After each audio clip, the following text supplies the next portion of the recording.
एक बादशाह महल की छत पर टहलने चला गया। टहलते टहलते उसकी नज़र महल के नज़दीक घर की छत पर पड़ी, जिस पर एक बहुत खूबसूरत औरत कपड़े सुखा रही थी। बादशाह ने अपनी एक बांदी को बुलाकर पूछा, किसकी बीवी है ये? बांदी ने कहा, बादशाह सलामत, ये आपके गुलाम फेरोज की बीवी है। बादशाह नीचे उतरा। बादशाह पर उस औरत के हुस्नो जमाल का सहर सा छा गया था। उसने फेरोज को बुलाया। फेरोज हाजिर हुआ तो बादशाह ने कहा, फेरोज, हमारा एक काम है। हमारा ये खत फलां मुल्क के बादशाह को दे आओ और उसका जवाब भी उनसे ले आना। फेरोज उस खत को लेकर घर वापस आ गया। खत को अपने तकिए के नीचे रख दिया। सफ़र का सामान तैयार किया। रात घर में गुजारी और सुबह मंजिले मकसूद पर रवाना हो गया। इस बात से ला इल्म के बादशाह ने उसके साथ क्या चाल चली है। इधर फेरोज जैसे ही नज़रों से ओझल हुआ, बादशाह चुपके से फेरोज के घर पहुंचा और आहिस्ता से फेरोज के घर का दरवाज़ा खटखटाया। फेरोज की बीवी ने पूछा, कौन है? बादशाह ने कहा, मैं बादशाह हूँ, तुम्हारे शौहर का मालिक। तो उसने दरवाज़ा खोला। बादशाह अंदर आकर बैठ गया। फेरोज की बीवी ने हैरान होकर कहा, आज बादशाह सलामत यहाँ हमारे गरीब खाने में? बादशाह ने कहा, मैं यहाँ मेहमान बनकर आया हूँ। फेरोज की बीवी ने बादशाह का मतलब समझकर कहा, मैं अल्लाह की पनाह चाहती हूँ आपके इस तरह आने से, जिसमें मुझे कोई खैर नज़र नहीं आ रही। बादशाह ने गुस्से में कहा, ए लड़की, क्या कह रही हो तुम? शायद तुमने मुझे पहचाना नहीं। मैं बादशाह हूँ, तुम्हारे शौहर का मालिक। फेरोज की बीवी ने कहा, बादशाह सलामत, मैं जानती हूँ कि आप ही बादशाह हैं, लेकिन बुजुर्ग कह गए हैं, शेर को अगरचे जितनी भी तेज भूख लगी हो, लेकिन वो मुर्दार तो नहीं खाना शुरू कर देता। और कहा, बादशाह सलामत, तुम इस कटोरे में पानी पीने आ गए हो जिसमें तुम्हारे कुत्ते ने पानी पिया है। बादशाह उस औरत की बातों से बड़ा शर्मसार हुआ और उसको छोड़कर वापस चला गया, लेकिन अपने चप्पल वहीं पर भूल गया। ये सब तो बादशाह की तरफ से हुआ। अब फेरोज को आधे रास्ते में याद आया कि जो खत बादशाह ने उसे दिया था वो तो घर पर ही छोड़ आया है। उसने घोड़े को तेजी से वापस मोड़ा और अपने घर की तरफ लपका। फेरोज अपने घर पहुंचा तो तकिए के नीचे से खत निकालते वक्त उसकी नज़र पलंग के नीचे पड़े बादशाह के नियाल चप्पल पर पड़ी, जो वो जल्दी में भूल गया था। फेरोज का सर चकरा कर रह गया और वो समझ गया कि बादशाह ने उसको सफ़र पर सिर्फ इसलिए भेजा ताकि वो अपना मतलब पूरा कर सके। फेरोज किसी को कुछ बताए बगैर चुपचाप घर से निकला। खत लेकर वो चल पड़ा और काम खत्म करने के बाद बादशाह के पास वापस आया तो बादशाह ने इनाम के तौर पर इसे 100 दीनार दिए।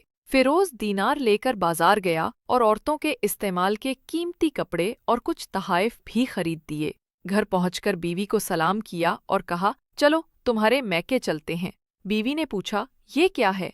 कहा, बादशाह ने इनाम दिया है और मैं चाहता हूँ कि ये पहनकर अपने घर वालों को भी दिखाओ। बीवी, जैसे आप चाहिए।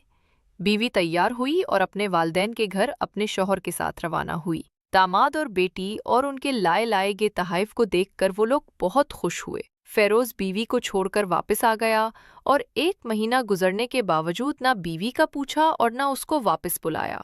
फिर कुछ दिन बाद उसके साले उससे मिलने आए और उससे पूछा, फेरोज, आप हमें हमारी बहन से गुस्से और नाराज़गी की वजह बताएं या फिर हम आपको काजी के सामने पेश करेंगे। तो उसने कहा, अगर तुम चाहो तो कर लो, लेकिन मेरे ज़िम्मे उसका ऐसा कोई हक बाकी नहीं जो मैंने अदा ना किया हो। वो लोग अपना केस काजी के पास ले गए तो काजी ने फेरोज को बुलाया। काजी उस वक्त बादशाह के पास बैठा हुआ था। लड़की के भाइयों ने कहा, अल्लाह बादशाह सलामत और काजी उल क़ज़ा को कायमो दायम रखे। काजी साहिब, हमने एक सरसब्ज बाग, दरख्ते फलों से भरे हुए और साथ में मीठे पानी का कुआं उस शख्स के हवाले में दिया, तो उस शख्स ने हमारा बाग उजाड़ दिया, सारे फल खा लिए, दरख्त काट लिए और कुएं को खराब करके बंद कर दिया।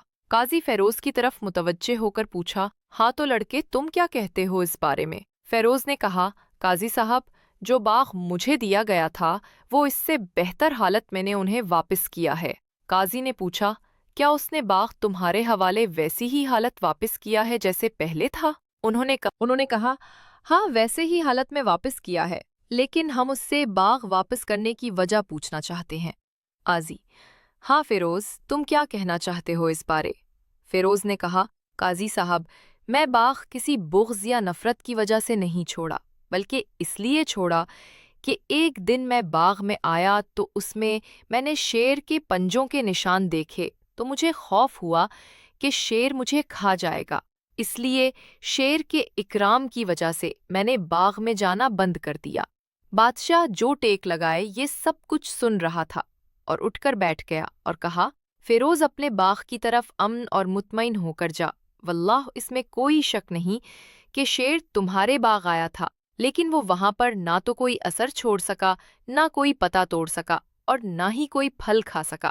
وہ وہاں پر تھوڑی دیر رہا اور مایوس ہو کر لوٹ گیا، اور خدا کی قسم میں نے کبھی تمہارے جیسے باغ کے گرد لگے مضبوط دیواریں نہیں دیکھیں۔ تو فیروز اپنے گھر لوٹ آیا اور اپنی بیوی کو بھی واپس لے لیا۔ نہ تو قاضی کو پتا چلا اور نہ ہی کسی اور کو کہ ماجرا کیا تھا۔ کیا خوب بہتر ہے اپنے اہل و عیال کے راز چھپانا تاکہ لوگوں کو پتہ نہ چلے۔ اپنے گھروں کے بھید کسی پر ظاہر نہ ہونے دو۔ اللہ آپ لوگوں کے گھروں کو خوشیوں سے بھرتے، آپ کو، آپ کے اہل و عیال کو اور آپ کے مال کو اپنے حفظ و امان میں رکھے، آمین۔ اور ہاں، سوچنا لازمی، شکریہ دعاؤں میں یاد رکھنا۔